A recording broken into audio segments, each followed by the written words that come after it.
홍장원 메모 플러스 박선원 가필, 국정원 차장들의 정치 공작 쇼.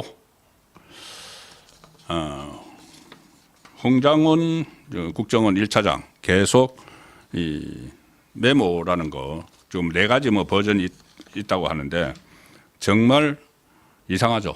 전혀 누구도 알아보기 힘든 그 포스트잇에 끌적거린 것도 아니고 그냥 줄긋기 비슷한 걸 가지고 어떻게 그걸 보좌관이 명단으로 만들었습니다.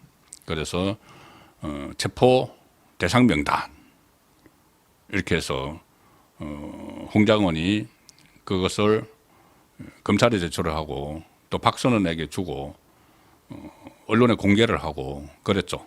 그런데 말이 계속 오락가락하고 하나도 앞뒤가 맞는 게 없습니다.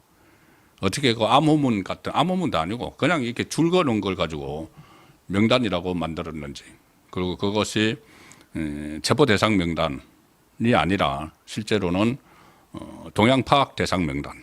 어차피 포고령 1호에 정치활동 금지가 있으니까 정치활동을 할 만한 사람들의 위치를 확인하는 그 명단은 있었다고 김용현 장관도, 전 국방부 장관도 인정을 했죠.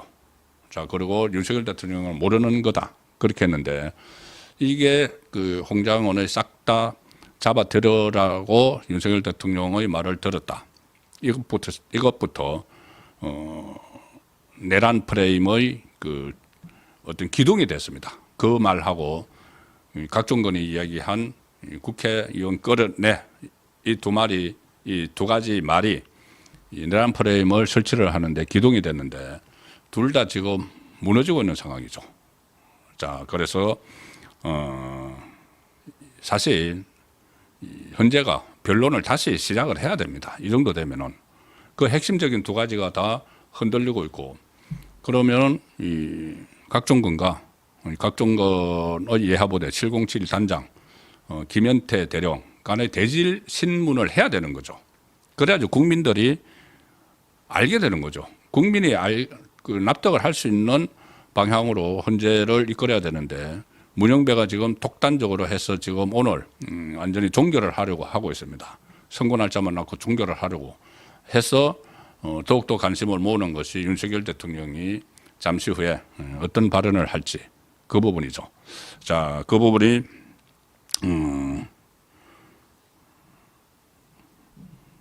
상당히 어떤 내용에 담길지 주목이 되는데, 어쨌든 그 홍장원의 그 메모에 그 첫 번째 지렁이처럼 이렇게 했었던 그 메모에 이 보좌관이 이제 2번 정서를 했다. 그럼 그 보좌관하고 홍장원도 또 대질을 해야 됩니다.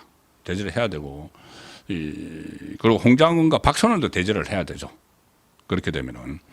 그런데 그 메모에 박선원이 이제 가필을 했다. 가필은 뭐냐면은 처음에는 명단만 있었는데 이 홍장원이 체포 대상이라고 주장하는. 근데 실제로는 그런 명단이 있었다고 하더라도 동향 파악 대상, 체포하고 동향 파악 대상은 완전히 다르죠. 그런데 체포 대상이라고 하면서 그 밑에다가 그 보좌관이 정서한 밑에다가 또 희갈겨성 글씨가 있죠. 뭐 축차 검거, 뭐 해서 어떤 구검 시설에 갖다 놓는다, 가둬놓는다. 또는 근거, 그 지원, 이런 이야기. 그런데 그 명단을 불러줬다는 여인영 방첩사령관은 본인은 체포나 검거라는 이야기를 한 적이 없다고 이야기를 하고 있죠. 그걸 누군가가 이게 만들어낸 건데 그 만들어낸 것이 박선원이 아니냐. 그러니까 홍장원과 짜고 박선원이 만들어낸 것 아니냐. 그 의혹이 계속 불거지고 있습니다. 가필을 그래서 홍장원의 메모에다가 추가로 이게 쓴 것이 박선원이다.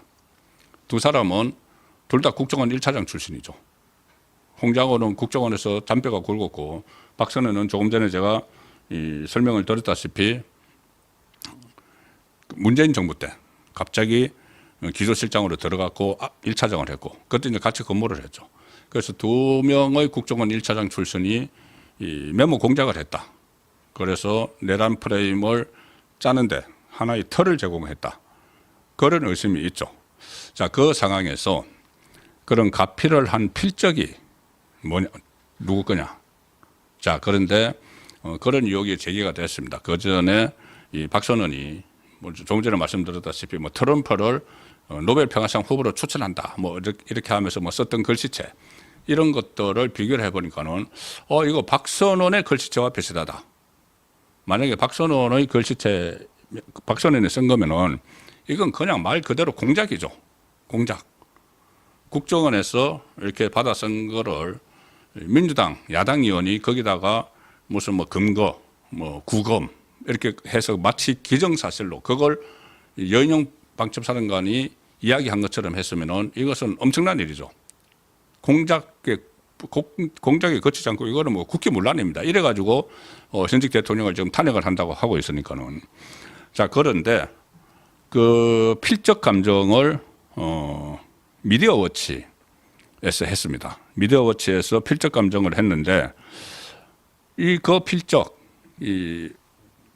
홍장원의 메모 밑에 가표를 한 그것과 박선원의 필체가 동일하다는 분석 결과를 얻었다는 겁니다. 지금 민주당이 어떻게 보면 지금 발칵 뒤집혔다 이런 말들도 나오고 있는데 일단 박선원은 부인을 하지만은 박선원이 부인을 하지만 굉장히 의심스러운 게 하나 있습니다. 자, 본인이 야당 국회의원이고 국정원 출신이고 그러면은 간단하죠. 본인이 정말 아니라면은 내가 거기다가 가표를 한 사람이 아니고 그 글씨가 내게 아니라면은 지금 미디어워치에서 확인을 한 것은 사설 문서 전문 감정기관입니다. 사설. 그런데 국가수에서 이것을 하죠. 국립과학수사연구소. 그러면 본인이 아니면은 박선원이 아니면은 바로 국가수에다가 필적 감정을 의뢰를 하면 되는 거죠. 국가기관에서. 그런데 그걸 안 하고 있습니다. 안 하면서 핑계를 뭐라고 대냐 하면은 내가 홍장원과 만난 적이 없는데 이 기간 동안 만난 적이 없는데 어떻게 내가 거기다가 가표를 하느냐. 고 하면서 내가 홍장원과 만났다는 그것을 증거를 갖고 오면은 내가 이거 필적 감정을 의뢰하겠다. 이렇게 이야기합니다. 홍장원과 안 만났으니까 내가 거기다 가표를 못했다. 할 수가 없었다는 이야기죠. 그런데 혹시 안 만났다고 해도 그걸 누가 들고 가서 보고 거기다 가표를 해서 다시 갖다 주고 했을 수도 있죠. 그러니까 뭐 추측을 하자면은. 그런데 더 이상한 것은 본인이 그냥 국가수에 의뢰를 하면 될 텐데 그리고 고발도 해야죠. 왜 나를 끌어들였느냐 해서 그것을 쓴 언론도 고발하고 미디어워치도 고발을 하고 나는 절대 아니다고 하고 그리고 국가수에 의뢰를 하고 해야 되는데 그걸 안 하면서 나는 아니다. 그 이야기만 지금 하고 있습니다. 그러니 더 의심스러운 것이죠. 민주당 최고위원이 이 익명으로 뉴델리에 이런 이야기를 했다고 합니다. 오늘 뉴델리가 보도를 한 건데 해당 보도가 나오고 이에 대해 법적 대응을 해야 한다는 말도 있다. 그런데 괜히 이를 키운다는 견해가 분분하다. 일단 상황을 좀 지켜보자는 걸로 정리가 됐다. 자, 이 중차대한 순간에 오염 정도가 아니고 완전히 조작, 공작을 한 유혹이 제기가 됐는데 만약에 그게 아니라면 진실을 해소해서 빨리빨리 이 여론을 잠재우기 위해서 유혹을 잠재우기 위해서 선제적으로 조치를 취해야죠. 박선원이나 민주당이. 그런데 그러지 않고 있습니다. 괜히 이를 키운다는 견해도 있다. 그리고 여권 지지층에서는 민주당이 홍장원과 짜고 체포명단 등을 작성한 것이 아니냐는 의혹을 지금 계속 제기를 하고 있죠. 그리고 박선원이 국정원 1차장 출신이라는 점을 들어서 민주당이 계엄 사태를 내란으로 몰고자 공작을 했다. 이런 비판도 쏟아지고 있습니다. 특히 두 사람은 국정원 선후배 관계라서 더욱 그렇죠.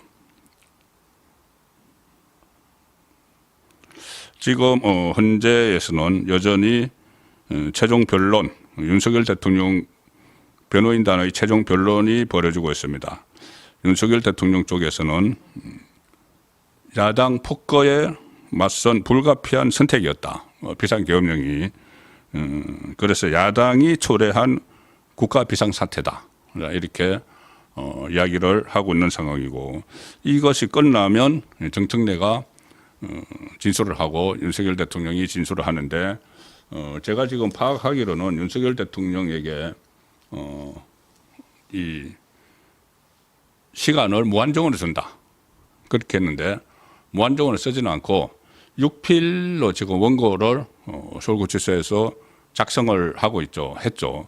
그런데 제가 듣기로는 한 40분 분량의 자필 원고를 준비를 했다. 그래서 그 내용은 이제 다른 사람은 잘 모르죠. 물론 변호인단은 이렇게 같이 조언을 했기 때문에 어느 정도는 알지만은 최종적으로는 6필 원고는 윤석열 대통령이 작성을 했기 때문에 윤석열 대통령이 발언을 해야지 그 내용은 정확히 알 수가 있습니다. 발언해 놓으면 제가 바로 전해드리도록 하고, 그래서 다시 홍장원 메모에 박수호는 필체가 가필이 가해진 그런 의혹이 계속 불거지고 있습니다. 민주당 한 중진 의원은 뉴델리에 이렇게 이야기했습니다. 의혹을 털고 가면 가장 좋지만 아마 현 시점에서 적극적으로 움직이기 쉽지 않을 것이다. 이런 논란은 잦아들었다가도 나중에 정권 교체 후 또 문제될 소지가 있다. 자, 이것은 무슨 이야기냐 하면은 결국 이것이 밝혀지지 않은 상황에서 이렇게 어쨌든 빨리 윤석열 대통령에 대한 탄핵을 빨리빨리 해치워서 조기 대선을 목표로 막 하고 있는 상황이죠. 그러니 지금 이것이 막 그냥 묻어두고 가지만은 나중에 이것이 다시 불거질 수도 있다. 그런 이야기인데, 이 정도가 나오면은 헌재가 변론을 제기해야 된다는 말씀을 제가 계속 드리고 있지만 지금 헌재는 마이웨이 같습니다. 그런데 어제 제가 전에 들었다시피 이 문형배가 그렇게 일방적으로 몰고 간다고 해서 모든 헌법재판관들이 거기 쫓아가는 것은 아니죠. 무턱대고 따라가는 건 아니죠. 자, 그래서 헌재가 분위기가 좀 바뀌고 있다. 문형배는 얼굴색이 아주 안 좋아지고 있다. 그 말씀을 어제 드렸습니다. 어쨌든 그 상황에서 지금 홍장원은 체포명단을 썼다는 장소, 그리고 윤석열 대통령으로 받은 지시 내용, 이런 것도 계속 오락가락 하고 말 바꾸고 거짓말을 하나 하기 시작하니까는 또 다른 거짓말을 해서 덮으려고 하고, 자, 그런 상황이 이어지고 있습니다. 윤상현 의원 같은 경우는 만약 그 가피엘이 사실이라면 단순한 정치 공작이 아니다. 이 자체가 헌법 유린이다. 헌법 유린이죠.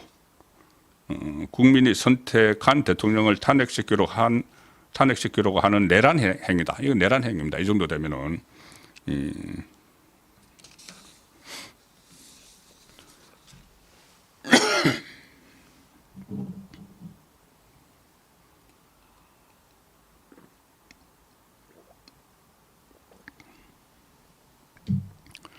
조금 전에 말씀드린 대로 박선원 의원은 여기에 대해서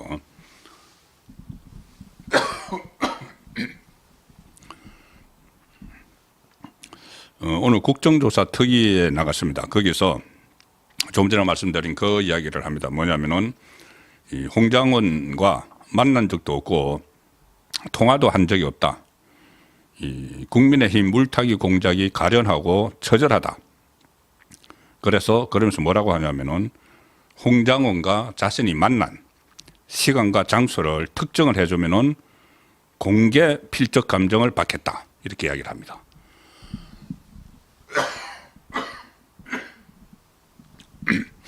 죄송합니다. 그러니 결국은 공개 필적 감정을 안 받겠다는 이야기죠. 누군가 만난 것을 특정을 해주면은 받겠다. 이것을 안 받겠다는 이야기입니다. 본인이 실제로 이 사태와 관련해서 안 만났을 수도 있죠. 다른 사람이 그것을 대신 가지고 왔다 갔다 하면서 뭐 가표를 했을 수도 있는. 그 상황인데 그게 아니라면은 이런 조건을 달 필요가 없죠. 그냥 국가수에 수사 의뢰를 하면 됩니다. 수사 의뢰에서 수사기관에서 국가수에 의뢰를 하면은 간단한 문제죠. 그런데 그걸 안 하고 조건을 달아서 그걸 피하고 있는 거죠. 그리고 조금 전에 이 미디어워치에서 사설 문서 전문 감정기관의 필적 감정을 의뢰를 한 결과 홍장원의 가필 메모 글씨와 박선원의 필적이 동일한 것으로 추정된다. 이 결과가 나왔는데 그 사설 감정인은 바로 국가수에서 국가수 문서 감정실에서 35년 가량 근무를 했다. 이렇게 미디어 워치가 밝히고 있습니다. 그러면은 국가수가도 같은 결론이 나올 수가 있겠죠. 그 가능성이 높겠죠. 그래서 그런지 박선원은 지금 다른 핑계를 대면서 국가수에 가는 것은 하지 않고 있는 상황입니다.